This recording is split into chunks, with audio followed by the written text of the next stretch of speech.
Pikit. Sa ngalan ng Ama. Sa pangalan ni Jesus. Amen.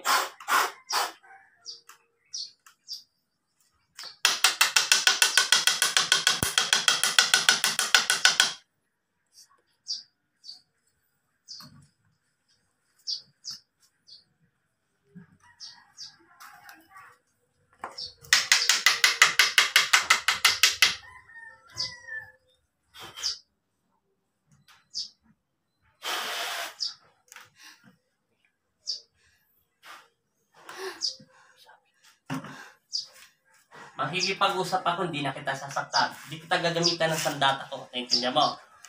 Daliri lang yan nakatigil sa'yo. Naintindihan mo? Bakit mo siya sinasaktan? Kilala mo ba si Kristo? Ha? Kilala mo si Kristo? O sige, kung kilala mo.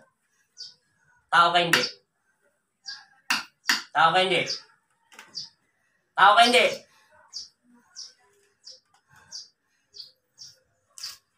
Tao ka hindi? Hindi ka tao. Tao ka hindi. Tao ka hindi. Gagamit tayo ng dalawang sandatang gagamitin ko sa'yo. Kakausapin mo ko, sasaktan kita. Kakausapin mo ko. Ha? Okay na? Okay na? Okay na po. Okay, tatanungin kita ulit ha. Ito ang tanong ko sa'yo.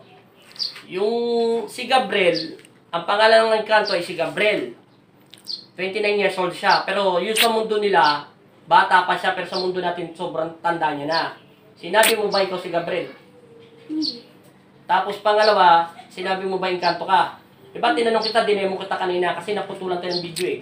Kasi kanina, pag tinanong kita kung babae ka lalaki, ikaw kausap ko, diba ginanong pa nga kita? Anong sasagot mo? Natural, babae ka, diba? Hinawakan ko lang ang dulo ng daliri mo, bigla kang nanginig. Saan ka nakapunta? Malayo. Saan malayo? Basta malayo po siya. Ano nga siya malayo? Gubat ba yun? Ewan. Yun nga po, maraming puno. Maraming puno. Na malalaki. Malalaki. Oo. Hindi mo pa natatana kahit kailan sa panaginip, hindi mo pa napupuntahan. Hindi pa po. Hindi mo pa napupuntahan. Nasa ibang dimension ka sa lugar ng mga engkanto. Yung engkanto daw si Gabriel, ang pangalan niya, engkanto, ganda pangalan niya. Wala ka pa daw anak, matagal na daw siyang may gusto sa'yo. Si Gabriel ay taga Tarlac na engkantong itim. Hindi siya taga Pampanga kasi sabi mo isang taon ka na dito sa Pampanga, di ba? Bago ka magtrabaho dito, masama ng pakiramdam mo, di ba? Pinababalik ka ng engkanto doon sa lugar niyo dahil ayaw niyang mapalayo ka sa kanya. Maninawan mo na. Ngayon, hindi ka naman niya ano ba yun? Pangit basta, hindi ka niya ginagalaw, kundi sinisipingan ka lang sa salitang Kapampangan, di ba? Tinatabihan sa Tagalog. Yun lang ang ginagawa niya sa'yo.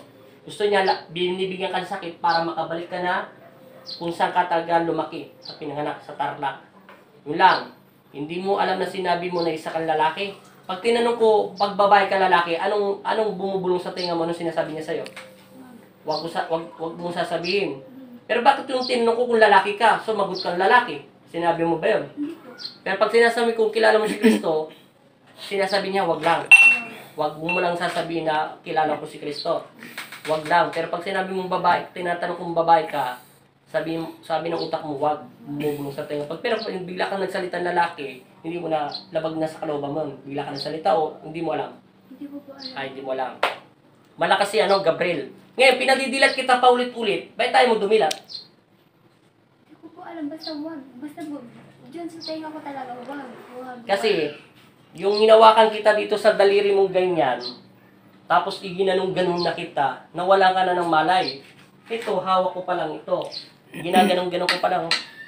Tapos pinapikit kita. Bigla ka nawala ng malay. Tapos biglang bumigat ito, gumano no? Nakikipaghilaan ako. Nawalan ka na ng malay. Ibig sabihin, malakas ang negative energy sa loob ng katawan mo. Sobrang lakas ng engkanto. Wala, baliw siya sa'yo. Pero hindi ka na niya mamahalin. Binalik ko na siya doon kung saan siya nagmula. At itinarado na siya. Baga nakakandado na siya. Mabubuhay ka na ng normal. Hindi ka na mananagihit na parang bangin. Ano pakiramdam mo? Gaan na po. Mabasa na video natin eh. Marami akong tanong sa kanya eh. Kaso pinuputulan tayo ng video eh. Ilang minutes na yan? Magpo-4. 4 pa lang. O yun lang, masasabi ko sa iyo ha. Wala na akong masasabi.